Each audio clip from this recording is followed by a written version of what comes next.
Hi, this is Loretta with a video. Actually, this is kind of an interruption because I would normally be putting up my monthly project kit for Scrapbooking with Me Boutique design team, but we got a challenge in the meantime to do a project using any leftovers from the other kits that we had previously gotten. And I just loved the Primrose kit so much that we got, and I think that Edith may have some more of this available in her shop.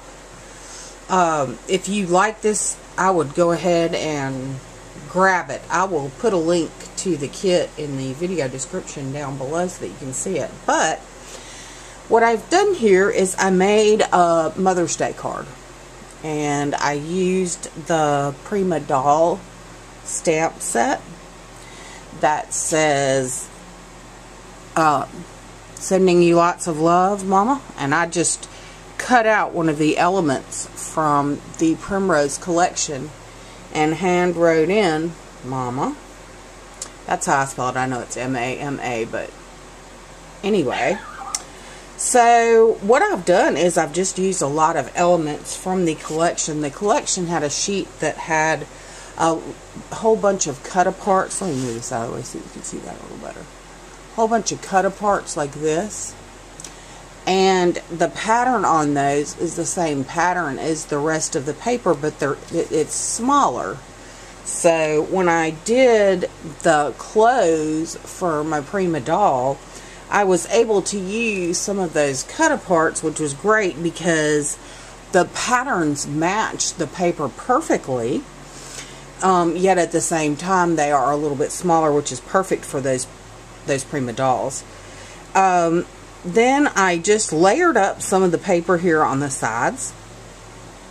I used a doily. Actually, I used two doilies. This larger one that wraps around to the back, and then a smaller one in the front. I used some trim that I had in my stash on the side there. I popped these up.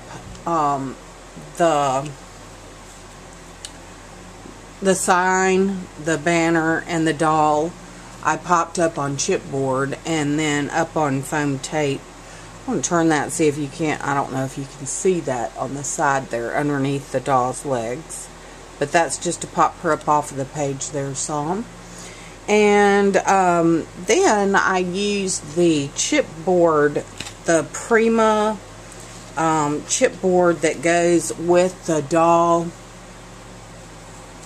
With the dolls, the little furniture for the dolls. Isn't that cute? And what I did was I just took and put embossing powder on the chipboard, and then I embossed that with Lindy Stamp Gang that I got in my kit, the Lindy Stamp Gang embossing powder. And then I cut a swirl apart. I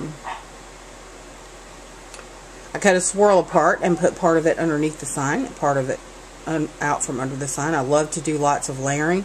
So again, here's some of the little pieces off of one of those sheets that I was telling you about that has the smaller patterns.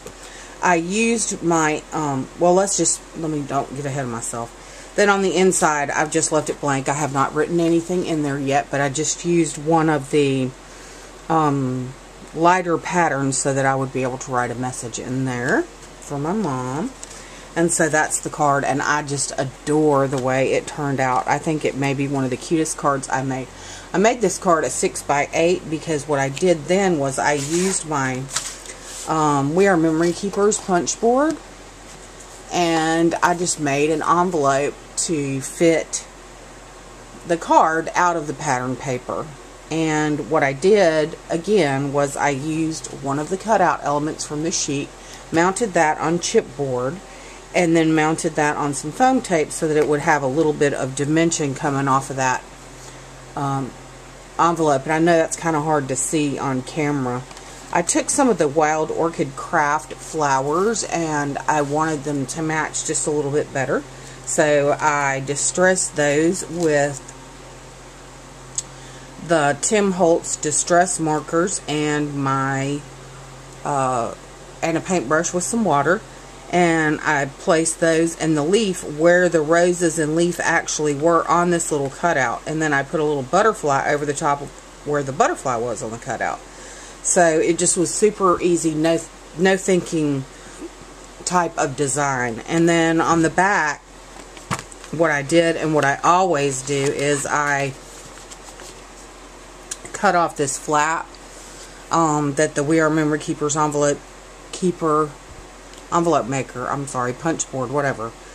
There's always a leftover there, so I cut that off, and then I put a magnet in down below and folded over the flap and made a magnet there, so it is a magnet closure. And that just makes it easy, because with this design paper I didn't want to actually seal the envelopes. So there you have it, folks. And I don't think I can get it all in one shot, but maybe I can get most of it.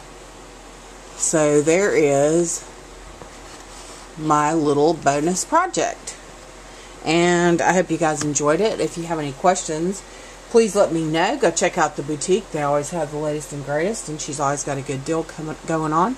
I will leave a link to that also down in the description bar. If you have any questions about this project, please shoot me a message or leave me a comment. I'll be glad to get back to you. And as always, thank you so very much. It blows me away at the number of people who watch my videos. I just love all of y'all, and thank you so much. Until next time, bye now.